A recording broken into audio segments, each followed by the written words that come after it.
The Crying of Lot 48. In fact, some stories from this Blue Lagoon where we live with monsters, and which will be once in a while a diary, once in a while a trip voyage around my father, like in that wait Mortimer, I think, work.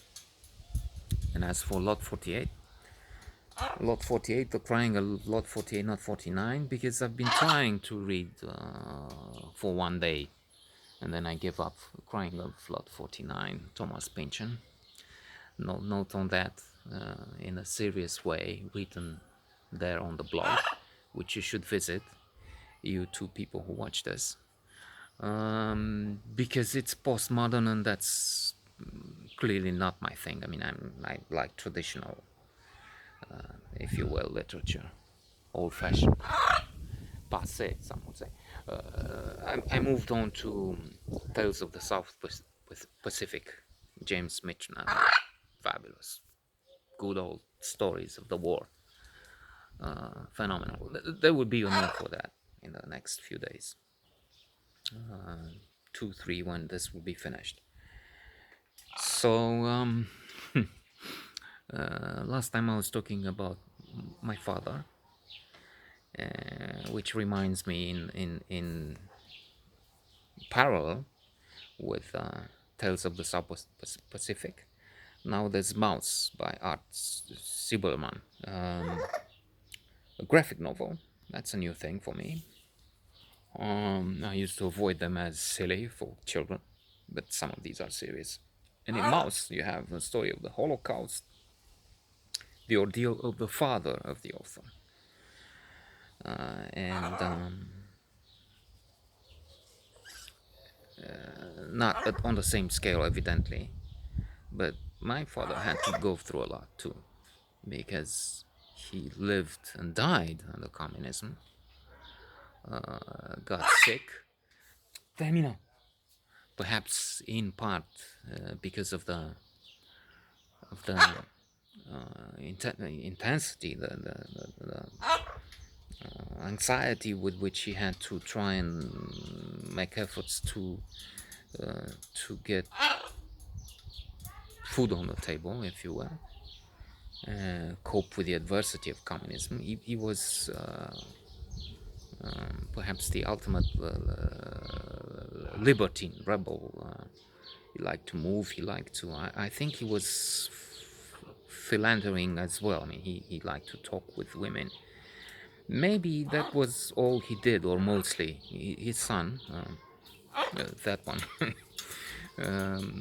has inherited some of that. I mean, I was thinking this is one manifestation of that.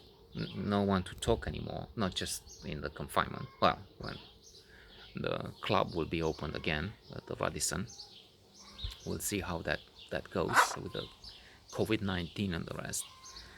And the money, I mean, if there will be money to extend the membership and eat, furthermore.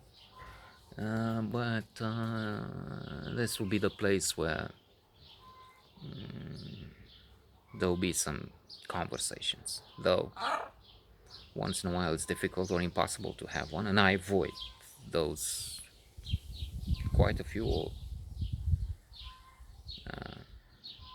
most of those present there, who peddle conspiracy theories for the virus when it started in China and we were still there at the sauna. And I remember this Onegin guy who was the Americans something sent it there.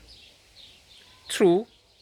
On the other hand, there's the idiot Trump, president of America, supposedly the most powerful man in the world, who's selling all kinds of devastating, catastrophic ideas that the Chinese created, created in another artificial sense. The Chinese are to blame. That's of course that's clear, with those exotic wet markets and where animals are tortured, idiotic habits, but he's having another thing in his mind there, where he's creating cures, which perhaps we should recommend for his supporters. After all, they have much in common with those who went in Guyana with the Reverend Moon or whatever, committed mass suicide. This thing with a disinfectant, injecting disinfectant, which tells one all there is to know about this idiot. And the followers, I mean, if you keep pushing for something like that,